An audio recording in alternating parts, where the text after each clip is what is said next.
Echoes of Fallen Gods, a Deepwell Chronicles novel by Mattias von Schantz. Epilogue. The two lone riders, sitting astride their black horses, looked down in silence on the valley below. In front of them, the Deramar jungles stretched toward the horizon, an almost unbroken sea of vegetation so deep green it was nearly blue. The humid air covered the rainforest in a thick white mist, lying like a blanket over the distant hills, with only the highest mountains protruding above it. The only thing marring the natural beauty was the small village on the valley floor, its huts clustered like giant bamboo anthills. Surrounding it, and stretching to the dark edge of the forest beyond, were a multitude of shallow, browned rice paddies, filled with green plants, thriving in the humid heat. Holding the reins tightly in his iron-clad hands, the rider on the left wore heavy black armor covered in spikes, his entire body concealed. Around him a stench of death permeated the air, as if he was alive, yet already dead.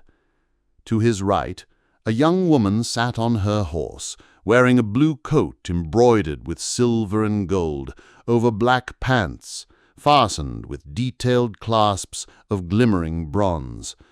Behind her, an expensive blue cape fluttered in the wind. Her long blonde hair was styled in multiple braids, woven together and encircling her head, atop which she wore a golden headband, as if it were a crown. Slowly they began to ride down the slope toward the valley floor. At the sight of them striding into the village, silence fell over the streets. Mothers rushed to gather their children, ushering them into the nearest huts and closing the doors behind them. Fathers and young men watched in silence, their expressions more telling than words could ever be. Standing in small groups in the corners, they watched the arrival of the night eternal and the dark flame in silence, slowly chewing stimulant-filled leaves and occasionally spitting the remains onto the ground. No one made any move to attack. No stones were thrown, and no cries of resistance rose into the thick jungle air. The peasants who had survived the fighting were already broken, resigned to receiving their new overlords.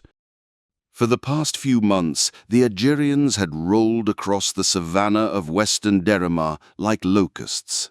Once the army had crossed the cold edge, nothing was able to stop it. Fueled by Mardakar's strength, they took what they wanted and sacrificed what they could, leaving only blood and pain in their wake, and just enough survivors to sustain the occupying armies of the Empire. Now they had begun making inroads into the eastern jungles. A middle-aged Deramar woman stood in the street to meet the two riders, wearing a simple, rough tunic, her graying blonde hair tied into two thick braids down her back. Careful not to offend the new arrivals, she lowered her eyes in deference as the agents of the Algerian Empire stopped before her. "Mother," Soria greeted the woman, her voice as cold as her eyes. "Welcome, Dark Flame," the older Tolmar said, her response stilted and formal, as if she were unsure how to talk to her own daughter. "We have prepared the communal hut according to your wishes." She turned to the Night Eternal, bowing her head.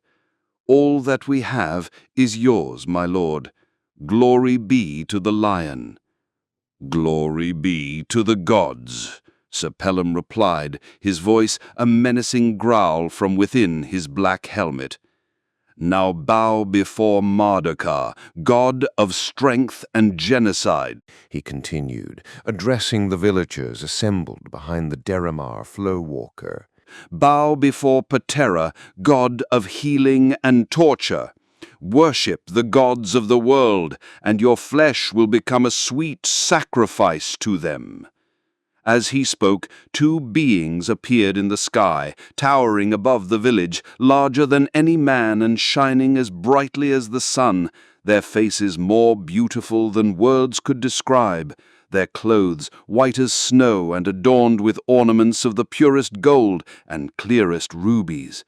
Patera clapped her hands, her giddy voice echoing menacingly across the village, the strength of it ruffling the palm leaves that covered the roofs of the huts. "This is going to be so much fun!"